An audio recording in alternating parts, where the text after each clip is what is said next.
Hey guys, hello, hi. Welcome to a special episode of It's Never Sunny in Duskvol. Hi, I'm Eric. I'm your host and game master today.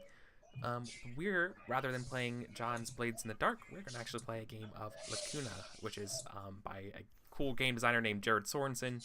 He's one of John's good friends and been around forever. He does a lot of stuff with Torchbearer supplements right now. So if you ever heard his name, he's also the dude who did the 3 questions for, game design. What is your game about? How does it go about doing it? And how does it reward players for doing so?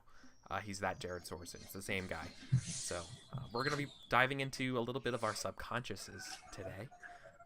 Trying to find some information, which we'll talk to a little bit after we go around the horn here and see how we're doing today. So let's start with Asteyni. How are you? It's been a while. It's been a hot minute. You are looking great as always. Thank you. It's really sunny out, so I am just bathed right now in sunlight. That'll go away eventually, but all of the bloom. Ain't that the truth? The sunlight goes away eventually. Oh, no.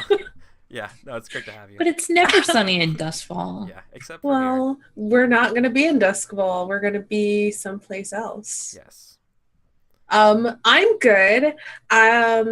I'm excited because tomorrow I'm going to be celebrating my 1 year thing for that board game show that I do. Technically, on Valentine's Day was our 1 year anniversary for Sunday's game night. And we started off by playing Secret Hitler, so we're going to play some Secret Hitler again, and it's going to be a mess, and it's going to be awesome, and I'm still looking forward to it. Yeah, congratulations again. Yeah, I'm excited. I didn't think I would keep this up for a whole freaking year, to be honest. Yeah, doesn't it get... Can you say... It went by pretty fast, right? Oh, yeah. Yeah, it goes by real fast. I mean, I think in part because, I'm crazy busy with other stuff, too, and so... I've even had to kind of dial back my streaming schedule just because I can't fit it in and do everything else I need to do, unfortunately. We've all been there, though. Yep. But really looking forward to being here. Looking forward to trying out Lacuna. It looks really cool. Yeah. And instead of playing Vale, Vale is currently lost. So I'm going to be playing everybody's lovable vampire senpai, Hobbs. Yes, Hobbs.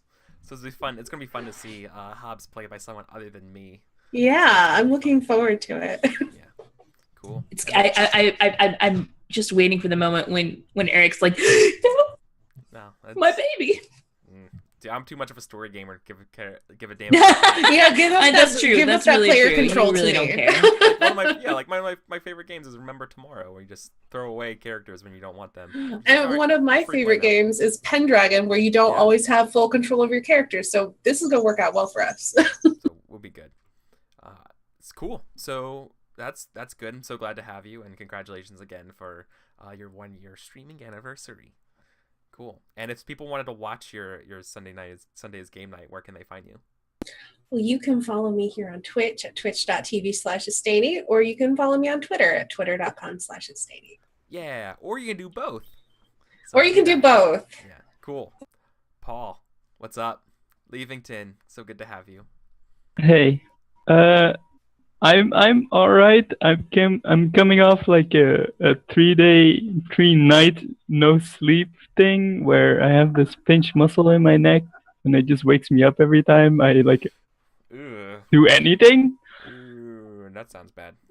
So it sounds bad, but when I'm not sleeping, I play Seer and I come up with cockamamie plans that lead us into playing completely different games.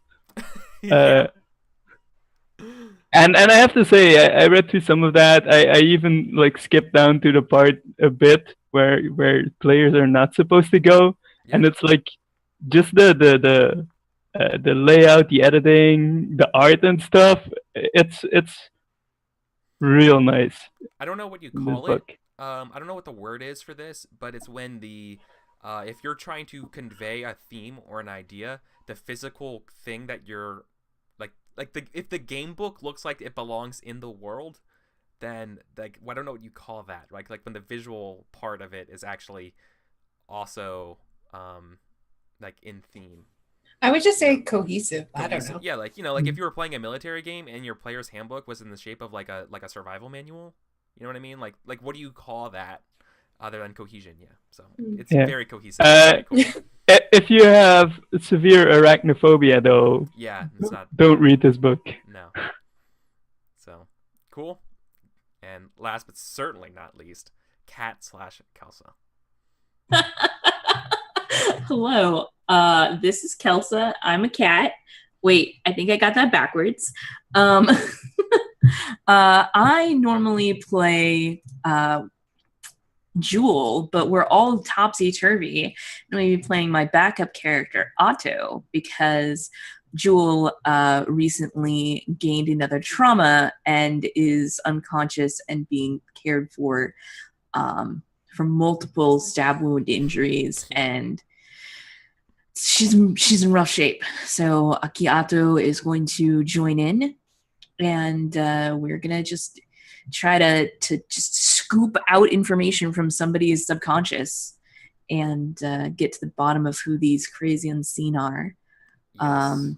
So it will be... I started playing a new game recently, which Eric has also started playing. And I know I've seen it in the back of your mind, how you're like, I don't know if I should talk about this. And it's Shardbound. And the reason you want to talk about it is because he's super into it. And we just spent like 15 minutes just talking about how great it is. It's really cool. I'm loving it so far. I really like, there's like Twitch interactions. There's a bunch of other it's still pre-alpha, but for gameplay that's already available, sans art right now, is top notch. And the dreams that they want to have it do, I really believe in, and I think is within their grasp. So, yep. So supporting them.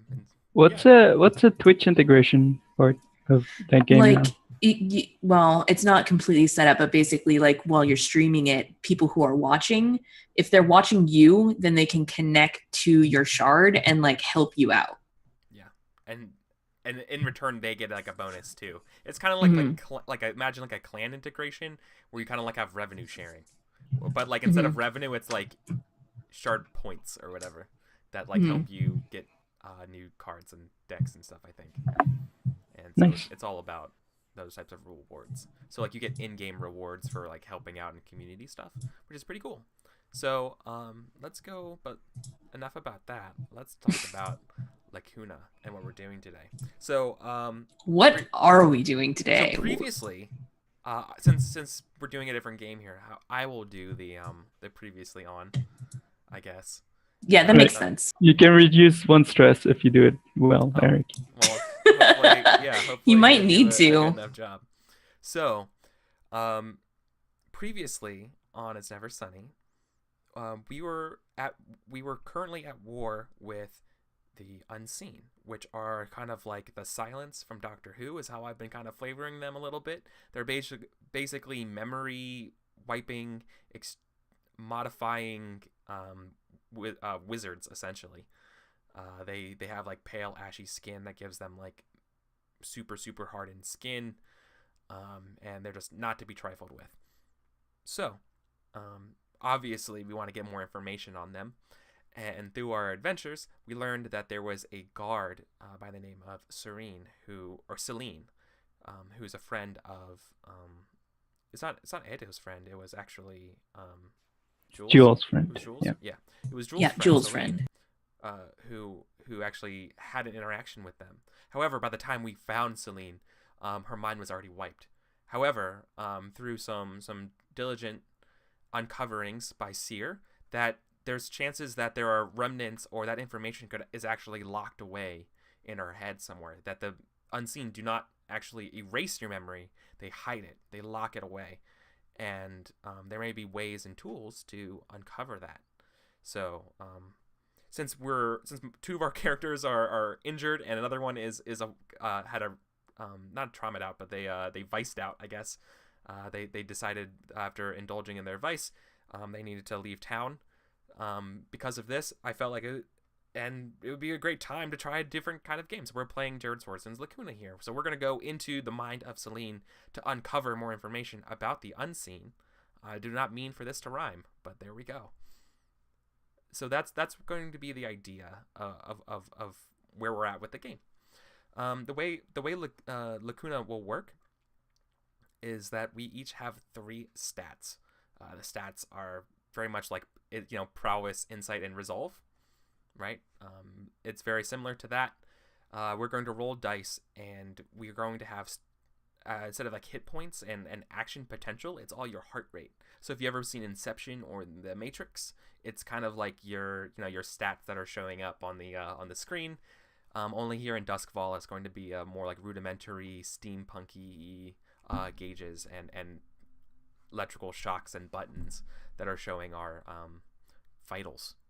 So the idea of the game is that in order to do actions, we're going to expend some of our heart rate. We're going to raise our heart rate by doing actions, and when we do that, we can either achieve the action or fail, or if we try to keep going, our heart rate will keep getting higher and higher. Now, everyone has a particular band of heart rate that's really good. That's like when you're like in the zone, it's your target heart rate.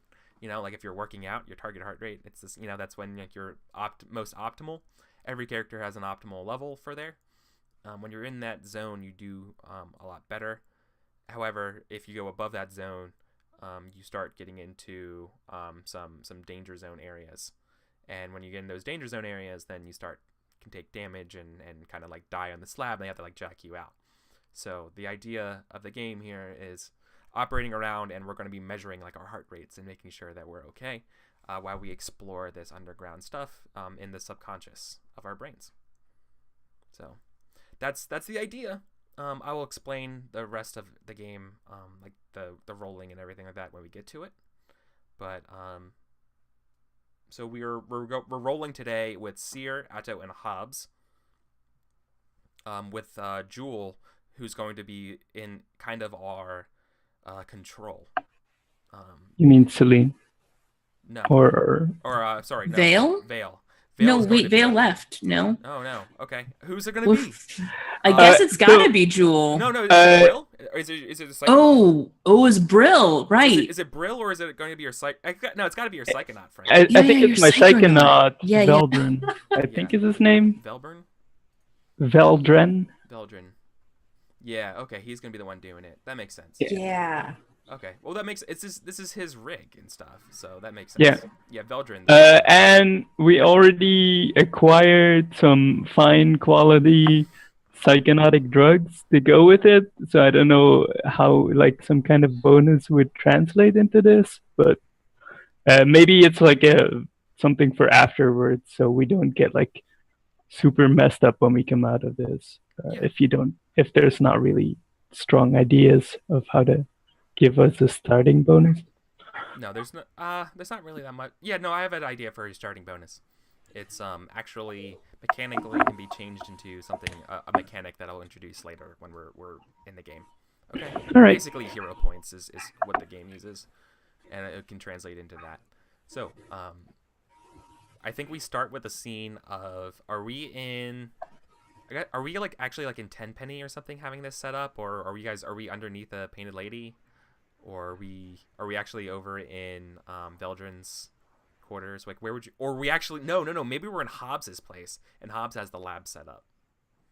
Yeah, I like that one the most because they will have probably the better tell us about Hobbs's house. Yeah, so Hobbs lives in a manor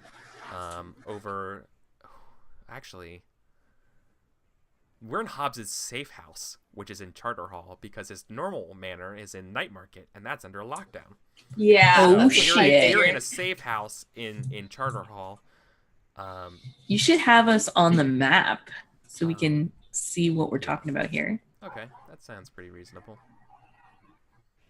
Let me make a little mark on the map to show us where we are. They own this building here in orange.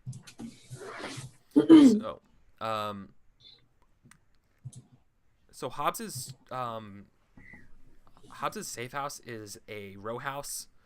It's like one of those like really nice row houses. If you ever been around or seen pictures of like streets in Washington D.C., it's like one of those very nice like 3-story, like very high upper end brownstones. Brownstones. That's the word I'm thinking of. Yeah. Like my brother lived in one for 10 years. Cool. Perfect. Yeah. So it's a very nice quality brownstone. in Charter Hall. It's got a nice little like iron gate with gargoyles out in the front of it. And then like we kind of zoom in through the window and we go downstairs and there's this very, very high quality experimental lab kind of set up around, and we see our characters like on the table. We're not unconscious yet, but we're all kind of like getting ready. You guys are kind of strapped into think of like the slabs that were on in like Dr. Frankenstein, like they're like with like, or like restraining kind of things that are gonna, that like you're standing up currently, the straps are around you, you're still awake or whatever, but then there's going to be like, there's like some syringes getting ready to like to go into you from like different arms, and there's like a head cap thing that you have, and like it's kind of like an execution kind of set up. It wasn't made for executing, but like that's just kind of in order to get everything sit in here right, it kind of just kind of looks like that. It's really I feel like at some point like the question, like maybe it was a look, or like it's like, how did you get this stuff? It's like, don't worry about it. Yeah, no, it's literally don't worry about it. It may cut over and just like she's like murdered a bunch of people, or they murdered a bunch of people. So everything's getting set up and squared away. Veldrin is stressing out because he's never had to do this before for like so many people. And maybe we've had a couple experiments to figure out the right doses for ourselves here. And that's maybe how we know a few key facts about ourselves, like for our characters starting out. But other than that, that's going to be about it. And Veldrin's going to warn you guys that as in his research, he thinks that what he's found is something that's related to the ghost field, and that in order to get to where they're going, you're going to have to go through the ghost field. In the ghost field, there are, and now this is like maybe the anachronistic part. What do you call the messenger things that you can press down on? Telegraphs, right? Yeah. So you have to find the only way to go around. He found is through telegraphs, and basically kind of like working with the ghost field of the ghost field, essentially. It's like it's far more weak, and a lot of it it just doesn't seem to have the same properties as a real one. But if you can get to those, that's sort of going to be how you go around.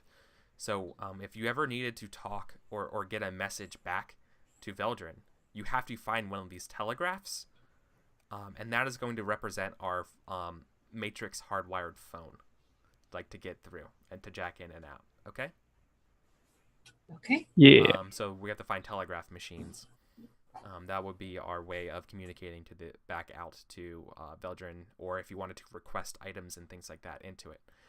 Veldrin also warns you that you can't really bring, since he's never done this before with so many people, he doesn't know how much to bring. And obviously Hobbs has helped him out here a lot to get going. But other than like the clothes that you're wearing, that's about all you're going to have. But he knows that where you're going is going to be some kind of like, I want to say dark version of Doskvol, because that doesn't make any sense. But even darker version. Yeah, he says he just calls it the city, and he's not really sure what it is, because it's part. He's seen some streets of Duskvol there, and then other parts are just other things. Like it's okay. Let me back up 1 second. We're going via Selene to get some bearings, but the place he's describing is not just Selene's head. He's found something that's broader. He's found essentially that, like the ghost field that connects everybody, there's this other subconscious field beneath that, and that's kind of where dreams and ideas manifest. And that is the field that we're going into. That's the field we're attuning to, and that is the field where bad things are going to happen. So by way of Selene, to get through into this field, but we're going through this broader idea of of this thing below. It's kind of like the Carl Jungian collective subconscious idea. Yeah. And it's just this thing called the city, is all he's described it as, because that's the only thing he has words to relate it to. So before we go, and this would be a kind of a cool way to in fiction also describe what our stats are going to be.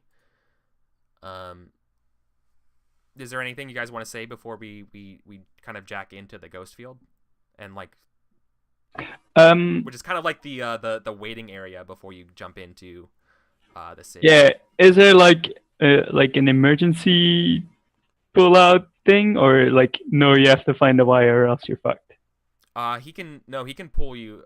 He says he can pull you out if your sensors and stuff are super bad, but like it's really risky. But that's fucked. Yeah, right. No, the best you need to find an access terminal to get out. You need to find a telegraph to give us the warning here. I think we can do it. We got every confidence in you. Oh, boy, yeah, okay. He's like, oh, okay, oh man, all right, okay. I mean, thank God you guys are paying. I know this is a. Oh, okay. I was talking to stressing Sia out over doing this now. He's like, oh, it's real. Okay.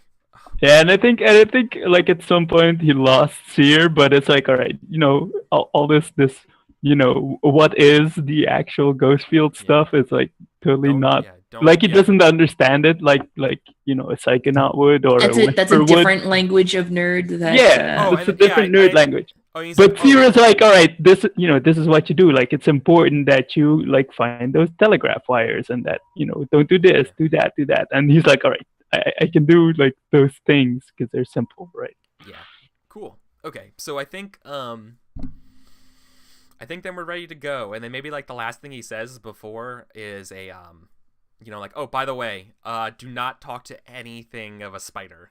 And don't talk to any spider people, and then you guys zonk out, and in a few moments, you find yourselves woken up in sort of a hotel lobby, so like a Doskvol nice hotel in something like that you would see in Brightstone.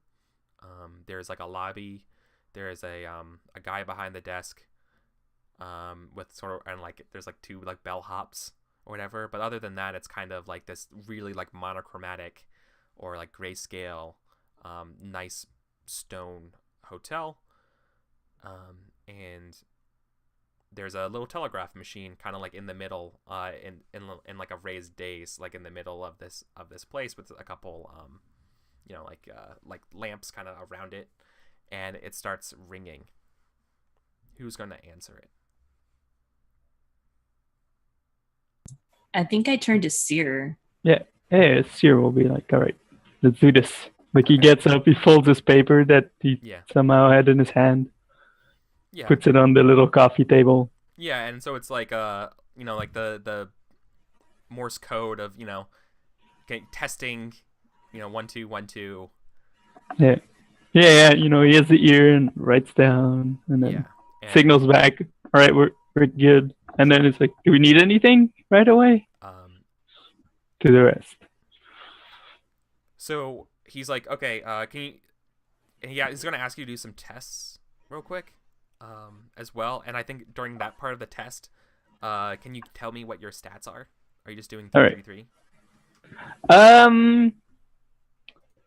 So yeah, I think I'm also just gonna go for balance, because I don't think there's a particular thing that he's super good or bad at. So okay, I guess I'm the only one that's not going balanced. All right, cool. Are we? Is there a place we can write these down? I guess I could just put them on my character sheet in the notes section. I was gonna actually write them down here, and so everyone can see it. Cool. But it's force, instinct, and access are the 3. Yep.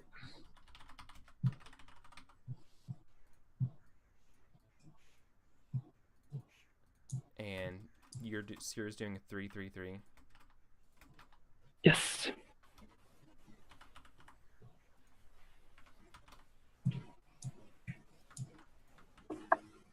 All right, Hobbs is also doing a 3-3-3. Yep. And what's Otto actually doing? Otto is gonna go 4 force, 2 instinct, 3 access. Okay. That's pretty cool.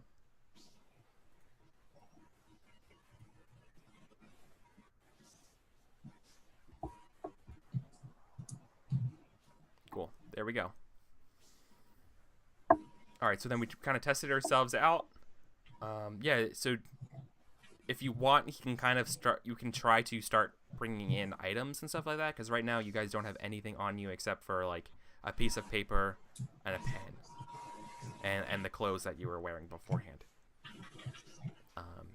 Examples of types of equipment you could bring would be like a lantern, a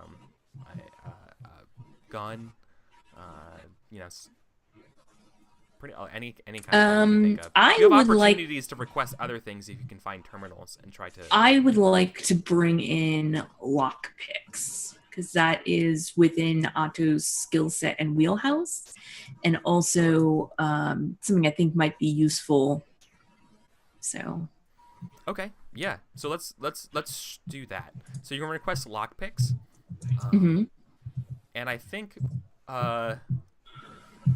yeah, let's make the roll here.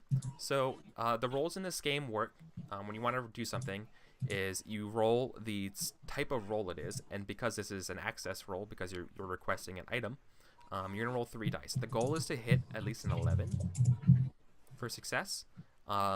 So go ahead and try to do that now. Oh, do you have a talent? Did we talk about talents? We did not, but I do. My talent is Does it factor into this? Is what I wanted to know. It would. Well, the talent factors after the die roll. But I wanted to know if you had a talent for it.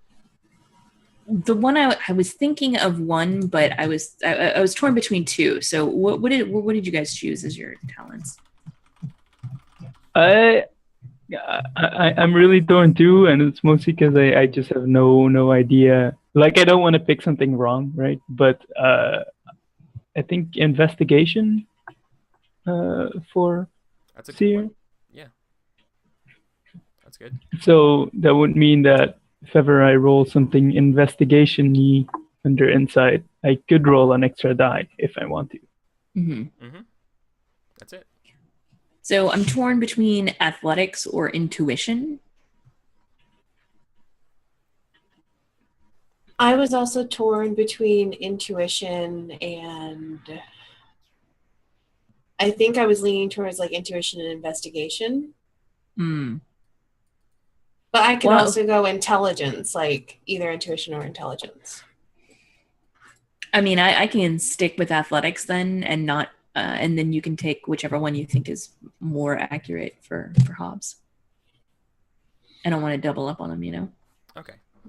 Well, all right then. Well, if no one's thinking about getting the talent about acquisition and stuff, then let's not worry about it for now. Yep. All right. Okay. So I roll 3d6. Yes. And I got an 8. Okay. So right now that's not enough. So what's going to happen already is that your heart rate goes up to 78, but there's a chance now it can go up higher. If you want, you can push the roll. Why did you list my resting heart rate as 75? Because you're a female. I didn't know that changed it. Well, shouldn't my current have started at 75 as well? Oh yeah, it should have. That's right. So it's actually 83.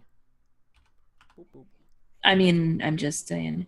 Yeah. And Hobbs's are max and target are all wonky. I guess that has to do with. Yeah. So they have different values. Gotcha. I thought they were supernatural being, and therefore they have different values. That could work too. So I can. They're supernaturally older. Yes. They travel through time. So I know I have an option where I can like push myself to re-roll and add to this. Yeah. How exactly does that work? I only glanced over it. Oh, okay. Yeah, no problem. So here's what you can do. If you want to, you can essentially roll again, and you just add that number to the roll you rolled previously. However, you just will add that roll to your heart rate as well. So the idea is that it's you succeed, but it costs a lot of heart rate, like more than a fair bargain. I think it's worth it. I'm gonna go ahead and do it. Okay, so then roll 36 again.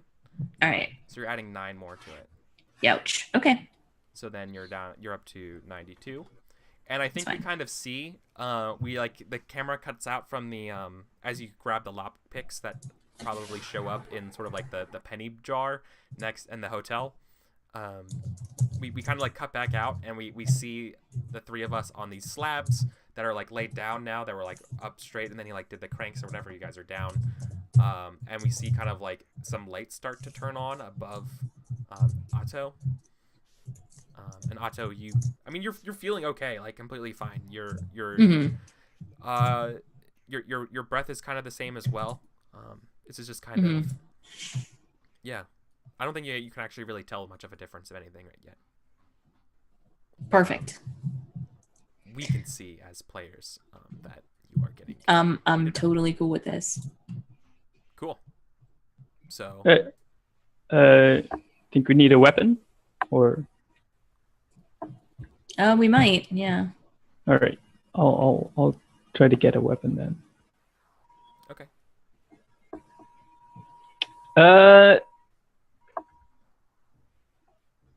Oh, and by the way, Kelsa, if you could mark down in your notes that lockpick is you have access of 3. That lockpick will give you a +3 to future rolls. Okay. That does not add to your heart rate. Right. Yeah. So just make a note of that. All right. So you have a gun. No, cat. No. Dang it. Shoot. All right. You want a gun, and where do you think this gun's gonna appear? So, I don't think it's a gun. Maybe it's like a set of knives. Oh, okay. That you can put them like kind of in your fist and like punch with them, or you can throw them. Okay. And I think it's like that reception person. Like as soon as I put the order and it transfers, he like ducks down behind and he hands me a box. Oh yeah, he's like, here you go, sir. This just came in. Yeah, kind of thing. I think this guy has a very like he's a hairless body. He's very I'm thinking like John Malkovich-y. Like older guy, with a kind of a yeah, like a lot of like an older wrinkled guy with basically like no hair in his face. But like, wearing like a nice like bellhop suit. Okay. All right. That was a You miss. want to push yourself? Yeah. Or So you- let's roll again. Let's get these weapons. God damn it. Wow. Yeah. So there you go. Wow. Jeez, that's You hard. succeeded, though. You succeeded. You have the same heart rate as Otto. So, cool. I just want you guys to realize that you are 8 away from your target heart rate, which we'll talk about in a little bit. Okay. Just to keep notes of that. All right. And did Hobbs want anything? You should be higher than. Oh no, because I started higher. Never mind. Yeah. That's right. I keep forgetting that part. I feel like Hobbs would also want a weapon, but I see Hobbs with something more like a cane sword. Okay. Sure. And just like, by the way, just like how Otto got the lockpicks, your gun is a +3 as well. Yep. All right. It's the modifier is equal to the My dice knives, but yes. or your knives. I'm sorry. Your knives are equal to the dice that you roll. But so all right. So now we're gonna lastly request a cane sword. Yes. Sword. Yeah. So I guess we'll just roll 3d6. Mm-hmm. Nailed it. Perfect. I'm just gonna make a. There you go. You have a Hobbs notes thing to edit. Thank now. you. And you just got 11, so you just so you get it now. Perfect. So it's probably on your person. So while everyone else is getting kind of stressed out or whatever, you're just kind of like, oh, this is how it works. And I think you might just go ahead That and seems get it. very fitting Yeah. for Hobbs. Right? Cool. So once we got all of our things assembled, yeah, I think the last message it says that the next thing to do is go to the elevator, and hit the lobby button. And what's kind of weird is that when you go to the elevator, there's no like up or there's None more of than us just- have ever heard of an elevator before, Yeah. but we just get in it and it makes sense that this Yeah, is just what and- you do. And what's weird is that you, without really thinking, you kind of find yourselves in the elevator, already, and you see like this panel that's kind of mirrors the panels that we see back in the lab. There's a bunch of different lights on here, and instead of like how we would imagine the elevator with floors, it starts going like lobby 1, 2, 4 R blue 13 70, Batman symbol, a bunch of different floors, and then like finally at the top it says lobby. It's just like it seems to like get more and more abstract as we go. And yeah, you were told to hit the push lobby lobby. button. Yeah. All right. You guys, you take a deep breath, and the elevator begins to hum. You feel the movement as like your feet. The elevator feels like it's rising, and until it gets to the floor, and you see a little like floor dial, change above. Why did my heart rate go up? Because you rolled It goes up anything anytime you roll? any roll. Yep. Yeah. Your heart Okay. rate. Yeah, anytime you roll. Okay, good to know. Thanks. Yeah. So, then we finally get to, so you started on L, and then you went through all the different floors, and you finally got to lobby. And it stops, it dings, and it opens up, and you guys find yourselves on a street corner of a, I guess the best way to describe it would be a street corner that would probably be in like Eruvia. You see grayish. So it feels like it just rained, right? It feels like it's Seattle winter weather all the time. Here it's gray. You're kind of used to it. However, there's like these palm trees that are sticking out around. You see a lot of more like adobe-ish or not. Is that fresco? Because that fresco, that's the style of Is it fresco? Is that sort of like painted or Yeah. clay-ish style houses? What's that word? But anyways, that type of material, it rather than like the Doskvol architecture, it is around. If kind of like looking down the streets and stuff, you see a lot of faces, a lot of like veiled individuals, kind of like walking around. You see like some kids hanging out. No one's kind of looking at you. Stucco. Yeah, it's stucco. Thanks, Jeff. Stucco architecture around you. Yeah, so like there seems like a bunch of like people who are kind of walking around. Looks like they're, there's shops open that are doing, people, an old lady is kind of sweeping out in front of her place. And the humdrum of the city goes by as no one kind of sees you guys get out and move around. The elevator behind you is a door to like a maintenance, like the back door, or like an that's what it is. It's actually like the back door to like a restroom or like a hostel. All right. And there you guys are on the street corner. Well, I am going to go to a stall and buy an apple and ask them if they know Celine. Okay, perfect. All right. So, are you guys coming with?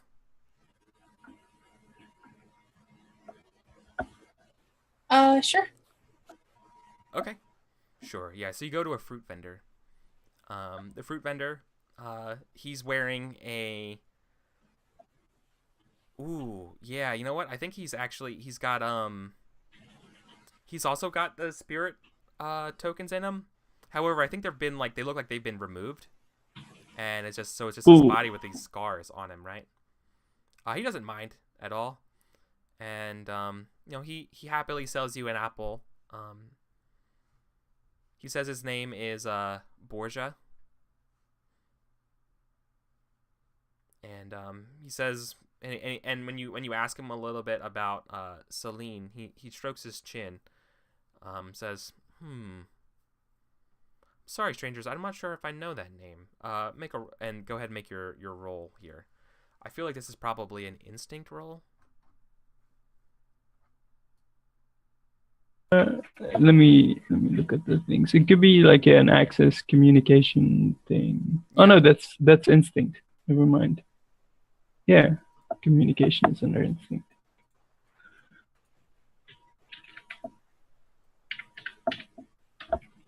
Hey. Got it. Yeah. Okay. So now you go up to 105. You're now in your target heart rate, which is important. Yeah. The next roll you do, I'll explain a little bit about what that does. All right. So he goes. Wait. No, I think I know this person. Yeah, this person. I haven't seen them in some time.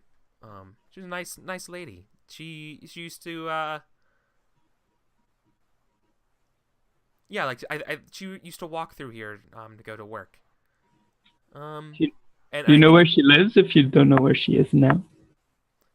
No, but I know where her work is. I would probably go there. She works at and he like points down the street, which was originally like this Iruvian kind of city. And like he points down the street down to what looks to be more like the Doskvol like side of the street, and we kind of see the like part of like the Charter Hall skyline of streets and stuff. Like it just seems to just blend into one into another into like a gradient. Yep. All of a sudden, like it wasn't there before, but like he's like thinking about it, it kind of shows up over there. All right. Yeah. I thank him. He asks you, do you? I tip my hat. Yeah. He's like, what was your name? Oh, it's not important. Oh, okay. Very well, stranger. He nods and it's like, take care. And then it's like, did that guy look like a spider person to you guys? Because he had like holes in his face, right? Yeah. Like oh, it could have looked like eyes or whatever. Right? No. Borgia's not a spider person. Borgia is just a poor old personality. Okay. Cool. Yeah. So you guys know that he points down to a magistrate's office, or like I guess more like a police precinct would probably be the better way of putting it. It's kind of like the justice office of And that's where she works? Yeah. Of course. God, it's one of those terrible dream worlds where you have the same job that you do in real life, and then you just go to your dream job and it's drudgery. Ugh. We're trying to find her. Yeah. Okay, so yeah, like when this gets pointed out and whatever, Otto kind of nods. It's like, well, it should be easy enough to find her there. I think. Yeah. I think. I feel like Hobbs is just kind of quietly observing everything, and he's still kind of, or I guess I should say they are still kind of put off about that little tiff that they had with Seer. So there's a little bit of tension. Oh, that was like last week. Long memory.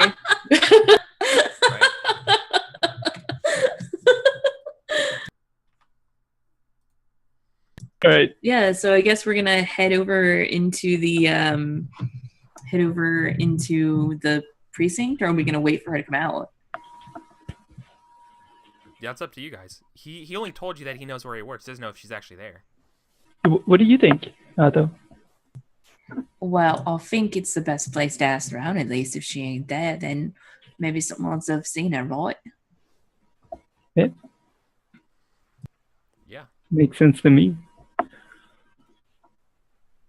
Okay. So, yeah, we'll just go in. All right, no problem. Yeah, okay. Let's go ahead and so you guys like proceed to walk, and once again you kind of almost like jaunt to this place. Like you seem to be walking for a little bit, and you're covering more ground than you would think. It's very disorienting as you literally like kind of arrive in front of the precinct.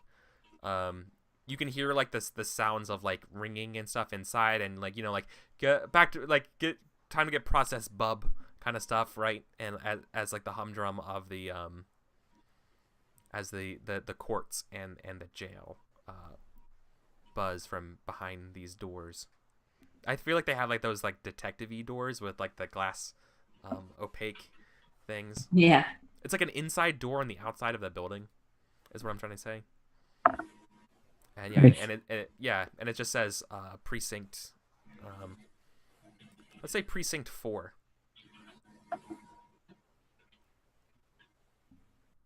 What do you guys do? All right. Like usually you go in and there's like, the one guy, like a reception but for police, right? Mm-hmm. So we'll go to that guy and inquire about Celine, unless someone else has a good plan. Well, it seems like a right good plan then. Seer is just, trying to play it all casual, like, no, we're totally supposed to be here in the fucking weird ass. Yeah, I think like Anto like takes one look at Seer being super awkward, and I just want to, for like the audience's sake, how does Hobbs present when like in this way? Because I'm curious. Question. Like, how does that work as far as perceived self in the dream space? Like, does everyone look how they look, or do they look how they think they should look, or how does that work? They look how they look, actually. Okay. Then I guess Hobbs is just wearing someone. Yeah, okay. Because Okay. Hobbs can't actually get into this place without a body. Like, you need to have a living body to do this. And so it's really, Okay. it looks like the body that the vessel that they used to get here.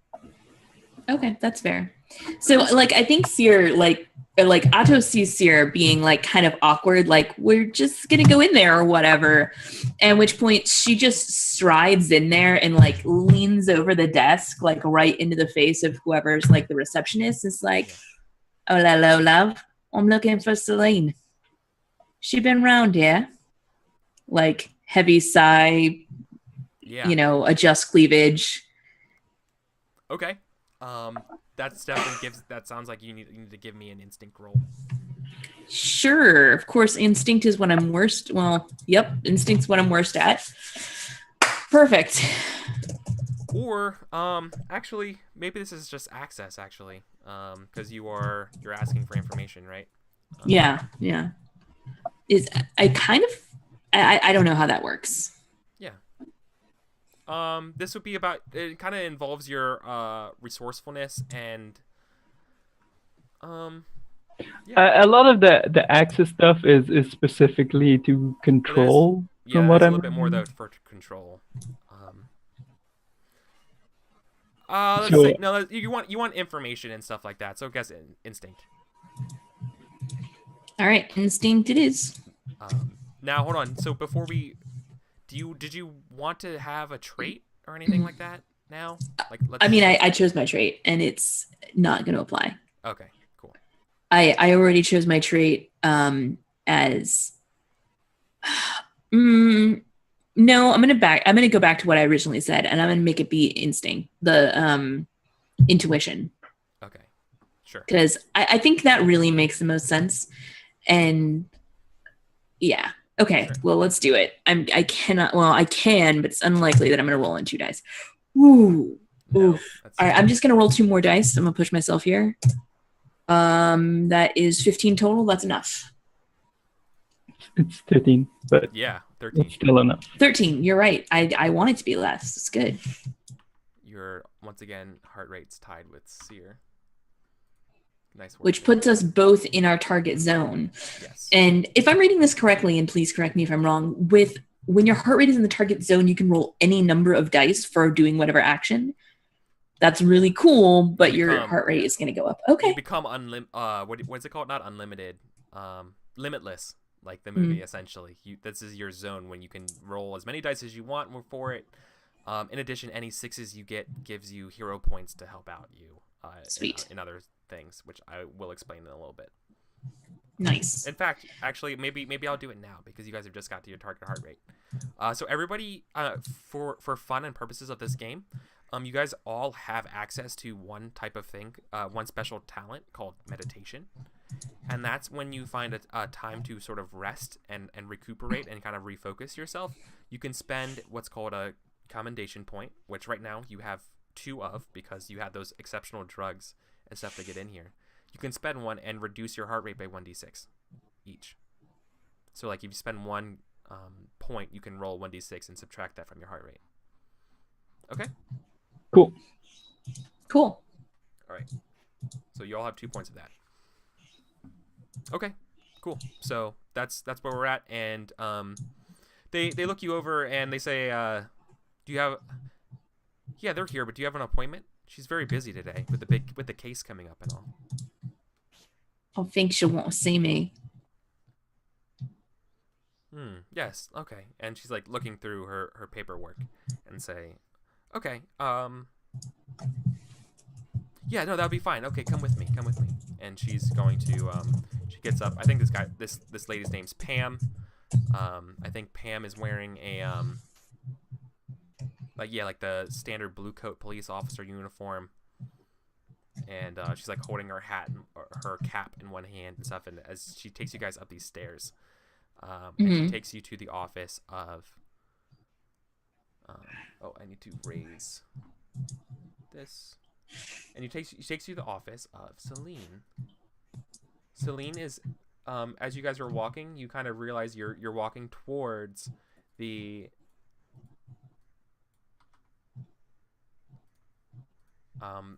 legal precinct, and not like the warden or like detectives for Brightstone. She's like an attorney or something here. And it's even a worse job than your real job. And as you're walking through here, like to the office, there's Borgia again with his apple cart, like in the hallway, like selling apples as you guys go by. I tip my hat. Yeah. And he's like, "Oh, hello, friends. Hi." Yeah, I think that Atto kind of gives him a side eye, but says nothing. Yeah. Hobbs is super polite, just like a nod. Okay. Yeah. All right. And she takes the keys out, unlocks the door, and yeah. So you guys go into her office, and she's not here. But her office, and I think when you guys like look it back, I think Pam's like, "Oh, that's weird." Oh well, and she kind of like starts walking away, like she did her job. We'll just wait for her here. It's okay. Yeah. And there's a bunch of like file work and stuff around here, and paperwork all around Celine's office. That looks to be like a bunch of like casework for different things. Now, is there like group action-y stuff? Or like not really? And I think probably another like large object of note I think that would be in here is like behind her desk and stuff is like a safety vault, right? Like there's a vault.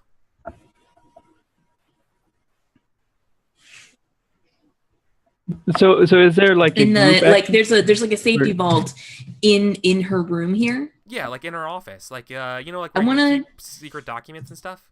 I definitely want to try to open it. I brought my lockpicks for a reason. Yeah, totally. So that's there, and there's a bunch of stuff around the desks and stuff, but she's not here. It looks like she came in the office, like there's a coat hanging up and an umbrella, but she's just not here in her office right now.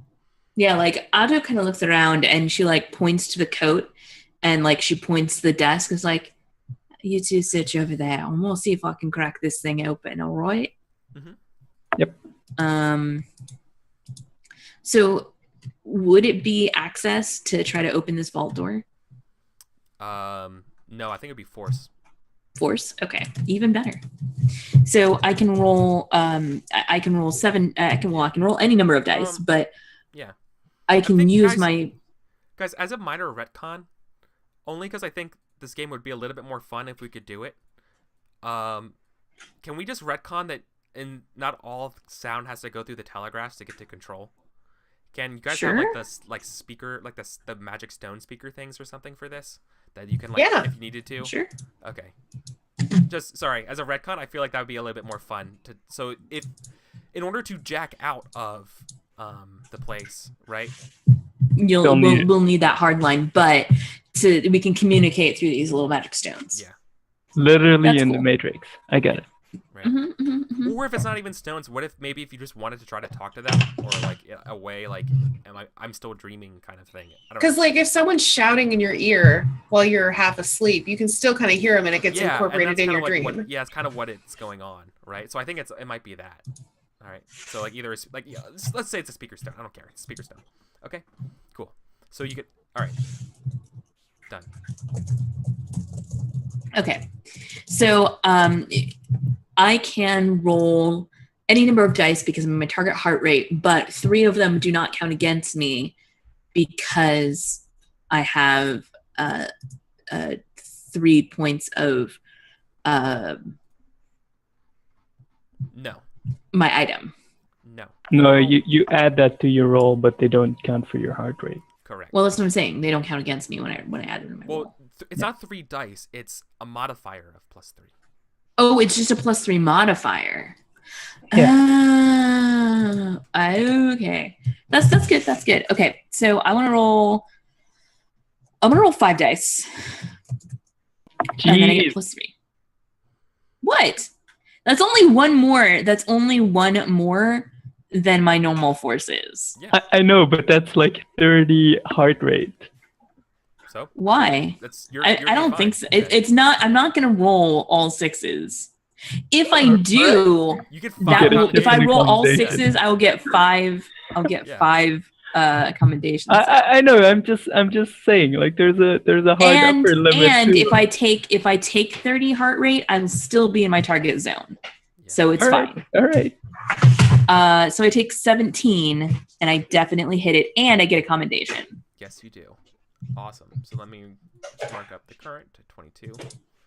You're 122, still within your target heart rate. You yeah. So you quickly unlock the using your lock picks.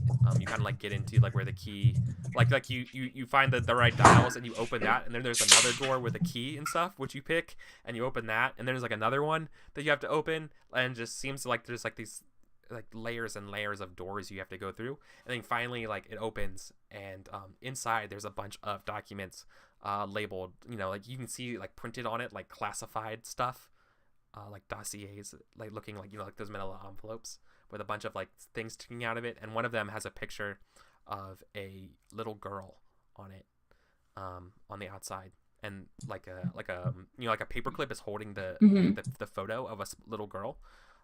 You've seen this girl, oh no, you have not seen this girl before. Someone else has though. Here. And, I guess like it says I'm like classified, like I guess I'll like show it like my intuition says that this is important, and I like turn and I'm like, what do you make of this, Garcia? it's Do I been a know? while. It's been a hot minute since you've seen this girl before. It's Lady Strangford's, or it's Lord Strangford's girl, His niece. his niece. Interesting. I remember seeing a photo of her, like this same photo in that building, All right. and it looks to be All right. like It her says- case file, okay, like she's okay. missing. So it's not just veil in disguise. Like it's It's the actual niece, order. yeah. Oh, okay. I was like, what? Yeah. And it's like a case file. Like she's holding like a case, like literally like there's like a, you know, like a missing persons report and stuff like that. And apparently Celine was working on this case. Yeah, no, I'm just saying, you know, I think it's one of the Strangfords, but You just say that? Like, the Strangfords is a well-known noble house. yeah, and I said really cool because Seer is so cool that he knows so many important people. Yeah. Okay. Cool. Awesome. Yeah. But I think Seer is like, you know, it's something else she might be working on, but it's doesn't seem important to him right now. But if Atto can find something else, maybe. Well, if you don't think it's important, maybe you ought to have a look through this pile. Yeah. So I wanna go through the pile.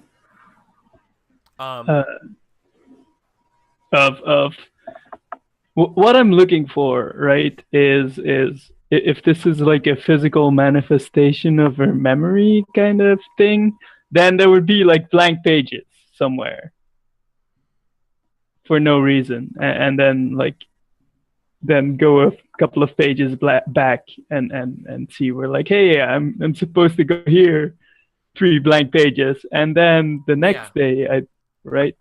Yeah. Like well, instead of them blank though, they're like redacted. Right? Oh yeah. And, Nice. Yeah. It's blacked out. Like, I thought it was maybe because this is a dream and you can't read in dreams, because there's one of the powers that you can get is to be able to read in dreams. City script. Yeah. It's called writer. Really? Oh yeah. Okay. Yeah, I like if I got to pick a talent to start with from that from any tree I wanted, I would have chose that one. So maybe okay. Well, maybe Seer starts at then, because that's what he would have done. Did you not have a? Did you have you ever? You haven't decided on what talent you have yet. Do you want the? Well, you get like you gave us all the rest one. Normally, you just start off with one talent and like access to a tree. Yeah. But not actually starting with any of those talents. talents. Yeah, it's not a talent, okay. It's a technique. A technique, thank you, that was the word. We have the meditation right. No, technique now and nothing else. No, I mean for purpose of the one shot, let's and the drugs, let's say you get one technique. Because just for fun you can pick something. So do you want writer? Okay. Sure. Let me pick the one that lets me read then. Because writer is the one that I was going to choose for Atto if I had a choice. Well, like, do you want it? I can pick something else. Like I mean, can, then I'll maybe to you it just looks like just a bunch of like redacted Scrabble, you know? Yeah, and then like he goes to do that, and it's like, holy shit, what the fuck is going on? Yeah. And then Atto like looks over and we swap evidence. Yeah, and like so then Atto looks at it and she like starts to read it and understands it completely. So. Okay. Yeah. So yeah, you start reading it and you see like the redacted black ink start to coalesce into small little tiny like spiders that crawl off the page, and you see the words beneath them. And it says, like subject, Clarissa Strangford, age, blah blah blah. And then underneath it and stuff says reported missing on this particular date. Last sighted a place called Galvany Park in Brightstone. Reported seeing another man was around a man, and it shows like has like another like photo like a silhouette of somebody wearing a like long like a black ponytail and like a trench coat or like a like pop collar-y Sherlock Holmes style coat around them with a cane and with like a big like question mark underneath like in the notes like who is this person, and then you looking through as well, you see there are a couple other spots located on this map. One of them is located in because this is like a weird city, right? Like you kind of see a picture of like what's part of mapped out of the city, and you see one of them is marked around what's called if this is precinct 4. This one is district District Azure. Also, that spent my commendation point to be able to read this. By the way, sense. Okay, yeah. And I was the only one with a commendation point anyway, so it's perfect. So that's because everyone has 2 that's starting out as well. Oh, yeah, you said that. I forgot. I didn't write it down anywhere. Cool. So you see there's a spot in the like near, I guess the city would have like, it just says like the docks, like it has a dock, so it's not Duskvol's docks, it's the city's docks. There's another location there, There's a place in the Azure District, and then there's last place, which would be I guess I would probably call it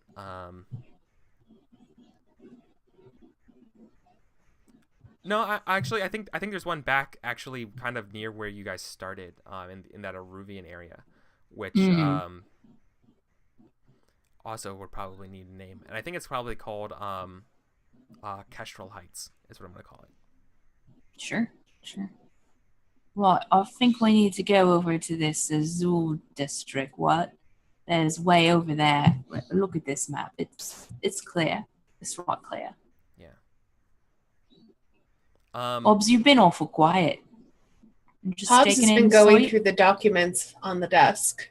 You're not finding anything. You can't read what they're. I'm saying, looking for but- pictures or anything that I can get any information from. Sure.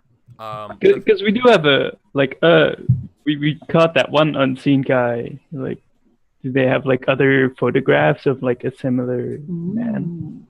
Maybe. Ooh, yeah. No, you do. Yeah, that's perfect. Actually, you do find like through several pictures, like in the backgrounds of photos, are like there's like an unseen. Like you see them in these photos. And they all kind of look the same, so you don't know if it's the same one, but there's usually like only one in each of these. I think when Atto points out that I've been quiet, I'm holding like 3 or 4 photos in my hand. Yeah. And they all have the picture in the background. Yeah. And I think like the camera pans over my shoulder and you see all the photos and stuff, and I turn around to face you guys and I say, I think I found something, and I show you the photos. Ooh, yeah. I like that a lot. And I think at that moment, for like, there's another person comes into the office, like the door opens, you see it's Selene. And then she like sees you guys going through her stuff, and then she just starts running, like bolting out of this place. Like she just drops whatever she was holding and starts running. And then we're gonna go to our break. Okay. Perfect. So, cool. Awesome, guys. All right, let's go to our first break. We'll be back in 5 minutes.